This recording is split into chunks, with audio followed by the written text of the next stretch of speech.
السلام علیکم ورحمۃ اللہ وبرکاتہ۔ الحمدللہ وحدہ والصلاة والسلام علی من لا نبی بعد، اما بعد فاعوذ باللہ السمیع العلیم من الشیطان الرجیم، بسم اللہ الرحمن الرحیم۔ جی ہم نے کل اور پرسوں کے جو لیکچر ہیں ان میں یہ پڑھا تھا کہ ورثاء کی اقسام۔ پرسوں کے لیکچر میں ہم نے پڑھا کہ ورثاء کی عام طور پر 3 قسمیں بنائی جاتی ہیں، اصحاب الفروض، عصبہ اور ذوی الارحام۔ اور جو کل کا لیکچر ہے اس میں ہم نے یہ پڑھا کہ فرض اور تعصیب کے اعتبار سے ورثاء کی 4 قسمیں ہیں۔ کچھ وہ وارث ہیں جو صرف اور صرف فرضی حصہ لیتے ہیں، کچھ وہ وارث ہیں جو صرف اور صرف عصبہ بنتے ہیں، اسی طرح کچھ وہ وارث ہیں جو کبھی فرضی لیتے ہیں، کبھی تعصیبی لیتے ہیں، اور کبھی کبھار یہ دونوں حصے بھی لیتے ہیں۔ اور چوتھے نمبر پر وہ ورثاء جو کبھی فرضی حصہ لیتے ہیں، کبھی تعصیبی لیتے ہیں، لیکن یہ اکٹھے حصے نہیں لے سکتے۔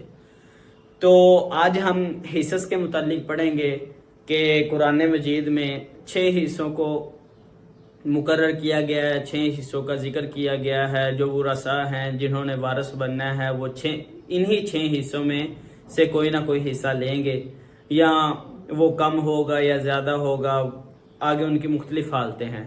تو آج ہم حصص کے متعلق پڑھیں گے کہ شریعت میں قرآن مجید میں 6 حصے مقرر کیے گئے ہیں، 6 حصوں کا ذکر کیا گیا ہے۔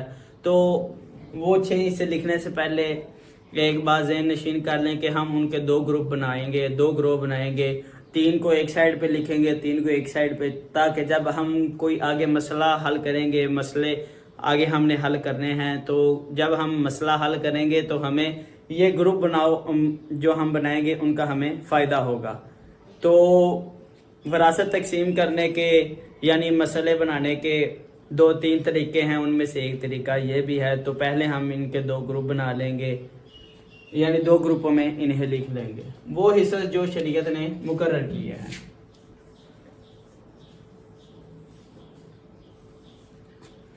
نمبر 1 نصف، نمبر 2 ربع، نمبر 3 ثمن، چوتھے نمبر پر ثلثان، 5ویں نمبر پر ثلث، اور 6 نمبر پر سدس۔ یہ وہ 6 حصے ہیں جو شریعت نے مقرر کیے ہیں، قرآن مجید میں ذکر ہیں کہ اگر کسی وارث کو حصہ دینا ہے، اصحاب الفروض کو اگر حصہ دینا ہے تو ان 6 حصوں میں سے کسی ایک حصے میں۔ نصف اردو میں اس کو آدھا کہتے ہیں، ربع کو اردو میں 1/4 یعنی چوتھا حصہ، ثمن کو 1/8 یا 8واں حصہ، ثلثان یعنی 2/3، ثلث 1/3 اور سدس 6واں حصہ۔ ریاضی میں ہم ان کو اس طرح لکھیں گے کہ نصف یعنی 1/2، ربع 1/4، ثمن 1/8، ثلثان 2/3، ثلث 1/3 اور سدس 1/6۔ یعنی کسی چیز کے 2 حصے کیے جائیں، 2 میں سے 1 یعنی آدھا۔ ربع کسی چیز کے 4 حصے کیے جائیں، 4 میں سے 1 یعنی 4 حصے کیے جائیں برابر برابر، ان میں سے ہر ایک ربع کہلائے گا۔ اس طرح ثمن کسی چیز کے 8 حصے کیے جائیں، ان میں سے ہر ایک ثمن کہلاتا ہے۔ کس چیز کے 2 حصے کیے جائیں، 3 حصے کیے جائیں، تو ان میں سے جو 2 حصے ہیں وہ 2/3 یعنی ثلثان کہلائیں گے، یعنی 2/3۔ ثلث کس چیز کے 3 حصے کیے جائیں، ان میں سے ہر ایک، اور سدس کس چیز کے 6 حصے کیے جائیں، ان میں سے ہر ایک 6واں حصہ ہوگا۔ تو یہ 6 حصے ایسے ہیں جو شریعت نے مقرر کیے ہیں، قرآن مجید میں ذکر ہیں کہ کسی وارث کو اگر حصہ ملنا ہے تو انہی 6 میں سے ملنا ہے، کوئی نہ کوئی حصہ مقرر ہے۔ تو ورثاء کی جو مکمل حصص کے بارے میں وہ ہم انشاءاللہ کل پڑھیں گے کہ جو وارث ہیں وہ کس حالت میں کتنا لیتے ہیں، یعنی جو اصحاب الفروض ہم نے 12 اصحاب الفروض پڑھے تھے ان کے بارے میں ہم پڑھیں گے کہ کس وارث کی کتنی حالتیں ہیں. یعنی مثال کے طور پر خامد ہے، خامد کی 2 حالتیں ہیں کہ اگر اس کے اولاد ہے تو اس کو ربع ملے گا، اگر نہیں ہے تو اس کو نصف ملے گا. اسی طرح بیٹی، پوتی، اللاتی بہن، سب کی جتنے ورثاء 12 ہم نے پڑھے تھے ان کی مختلف حالتیں انشاءاللہ وہ ہم کل پڑھیں گے. تو آج ہم یہ پڑھتے ہیں کہ نصف لینے والے کون کون سے ورثاء ہیں، ربع لینے والے کون کون سے ہیں، سمن لینے والے کون سے ہیں، ثلثان لینے والے، ثلث اور سدس لینے والے کون کون سے ورثاء ہیں. حالتیں انشاءاللہ ہم کل سے پڑھیں گے. تو آج ہم پہلے یہ پڑھ لیتے ہیں.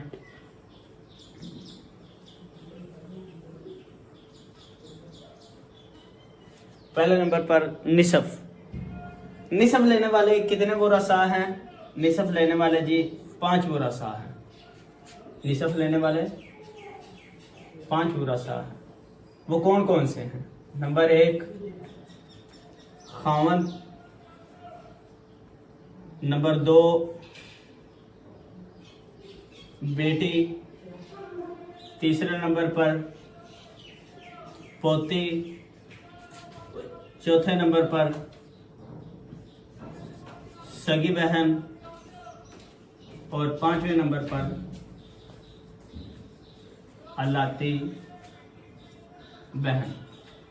یہ 5 ورثاء وہ ہیں جو نصف میں شریک ہوں گے اور نصف لیں گے. خامد ہے، بیٹی ہے، پوتی ہے، سگی بہن اور لاتی بہن. یہ 5 ورثاء وہ ہیں جو نصف لیتے ہیں. یعنی یہ نہیں کہ ایک وقت میں سارے نصف لے جائیں، نہیں. ان کی آگے مختلف حالتیں ہیں کہ خامد کس وقت نصف لے گا، بیٹی کس وقت لے گی، پوتی کس وقت لے گی، سگی بہن کس وقت لے گی، لاتی بہن کس وقت لے گی. ان کی آگے مختلف حالتیں ہیں. دوسرے نمبر پر ہم نے پڑھا ربع یعنی 1/4. ربع لینے والے 2 ورثاء ہیں. کون کون سے؟ نمبر 1 بیوی اور نمبر 2 خامن. ربع لینے والے 2 ورثاء ہیں. کون کون سے؟ بیوی اور خامن. اسی طرح سمن جو ہے، سمن یعنی 1/8. یہ لینے والے ایک ہی وارث ہے اور وہ کون ہے؟ اکیلی بیوی. سمن لینے والی اکیلی بیوی ہے. یعنی جب بیوی کی اولاد ہوگی تب وہ سمن لے گی، اگر نہیں ہے تو پھر ربع لے گی. چوتھے نمبر پر ہم نے پڑھا ثلثان یعنی 2/3، 2/3. ثلثان لینے والے 4 وارث ہیں اور چاروں کی چاروں مؤنثات ہیں، یعنی چاروں کی چاروں عورتیں ہیں. نمبر 1 بیٹیاں، نمبر 2 پوتیاں، تیسرے نمبر پر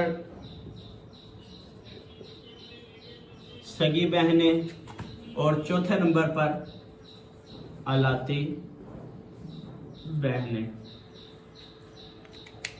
یہ 4 ورثاء ہیں، یعنی 4 طرح کے مؤنثات ہیں جو ثلثان لیتی ہیں. اور یاد رکھیں کہ ایک مسئلے میں فی الوقت ایک ہی وارث ایسا ہوگا، یعنی ان چاروں میں سے اگر ثلثان لینے والا کوئی ہوگا تو ان چاروں میں سے کوئی ایک ہی ہوگا، یہ چاروں اکٹھے نہیں آ سکتے. 5ویں نمبر پر ہے ثلث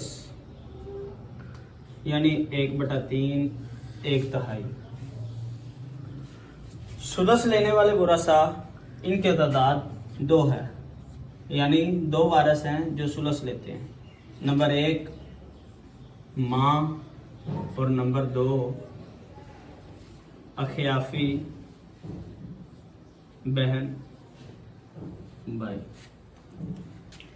یہ 2 وارث ایسے ہیں جو ثلث لیتے ہیں.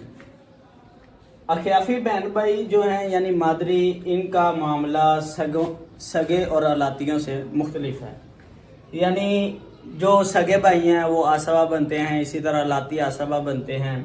اور جو سگی بہنیں ہیں، لاتی بہنیں ہیں، ان کی حالتیں مختلف ہیں. یعنی